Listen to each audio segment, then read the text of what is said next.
இப்போ ஒரு வீட்டில் ஆட்டிசம் பாதிக்கப்பட்ட குழந்தைகள் இருக்கிறாங்க அப்படின்னா, வடகிழக்கு மூலை பாதிக்கப்பட்ட ஆட்டிசம் பாதிக்கப்பட்ட குழந்தைகள் இருப்பாங்க. வடகிழக்கும் வட மேற்கும் பாதிக்கப்பட்டா, அந்த இடத்துல வந்து ஆட்டிசம் ப்ளஸ் கை கால்கள் செயலிழந்த ஒருத்தவங்க இருப்பாங்க. அப்போ இதே வந்து தென்கிழக்கு பாதிக்கப்பட்டா நம்ம வயிற்றுக்கானதுங்கிறோம். அப்போ வயிறு அப்படின்னா, அந்த இடத்துல தென்கிழக்குல நீங்க தேவையில்லாத ஒரு செப்டிக் டேங்க் குடுக்குறீங்க. தென்கிழக்குல ஒரு மேல்நிலை தொட்டிய குடுக்குறீங்க.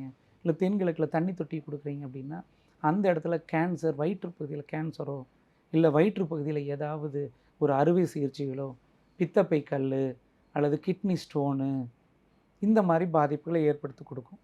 இப்ப தெற்கும் மேற்கும் அப்படின்னா முதுகு பகுதிங்கிறோம். இப்ப தெற்கிலும் மேற்குலயும் பள்ளம் இருக்குது.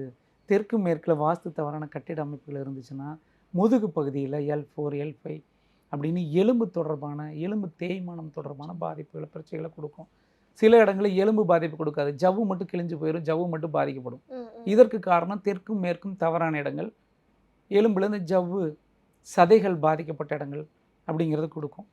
இப்போ வடமேற்குல, மேற்குல ஒரு செப்டிக் டேங்க் போட்டுறீங்க அப்படின்னா, அந்த இடத்துல இந்த ஜவ்வுல மட்டும் நம்ம எலும்புகள் தவிர்த்து கால்கள்ல, உடம்புல ஜவ்வு இருக்கும் இல்லையா? அதுலலாம் வந்து புரை ஓடி புண்கள்லாம் வரும் பாரு நெறைய ம். பேர்த்துக்கு சீல் புடிச்சு புண்லாம் வரும். அதுக்கெல்லாம் நம்ம வடமேற்கு தவறாக இருந்தாலோ, தென்கிழக்கு தவறாக இருந்துச்சுன்னா ஒரு வீட்டுக்கு, கால்கள் அச்சச்சோ! மட்டும் பாதிப்பட்டு, கால்கள் புரை ஏறி கால்கள் எடுக்கக்கூடிய சூழ்நிலைகள ஏற்படுத்தி கொடுக்கும். அதுக்கு காரணம் வந்து வடமேற்கு திசை.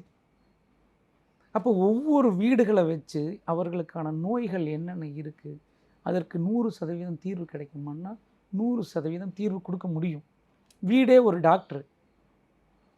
வீட சரி பண்ணீங்கன்னா, எவ்வளோ பெரிய நோயா இருந்தாலும் தீரும். இதே ஒருத்தருக்கு வந்து தீர்க்க முடியாத ஒரு கேன்சர் வருது அப்படின்னாலே, தென்மேற்குல கிணறு இருந்தாலும் கேன்சர குடுக்கும். கேன்சர். தென்கிழக்குல தவறுகள் இருக்கு, தண்ணீர் தொட்டி இருந்தாலும், கிணறுகள் இருக்குனாலும், அந்த இடத்துல கேன்சர குடுக்கும். அப்ப வீட்ட வந்து நீங்க வாஸ்துப்படி மாற்றியமைச்சா 100% நோய்களிலிருந்து விடுபட முடியும். அப்போ ஒவ்வொரு அங்குலமா நம்ம வீட்ட வந்து ஆராய்ஞ்சீங்கன்னா, அவங்க உடம்புல என்னென்ன நோய்கள் இருக்குதோ, வீட்ட பார்த்து நம்ம நோய்கள சொல்ல முடியும். அப்ப இந்த வாஸ்துங்கிறது அற்புதமானது. இப்போ ஒருத்தருக்கு பிளட் கேன்சர் வருதுன்னு வச்சுக்கோங்களேன். அதற்கு என்ன காரணம்னா, தெற்கும் மேற்கும் தவறா இருந்தா தான் ஒரு பிளட் கேன்சர் வரும். ம், ம். தெற்கு மேற்கு பள்ளமா இருந்தா தான் பிளட் கேன்சர் வரும். இல்லாட்டிலாம் வராது.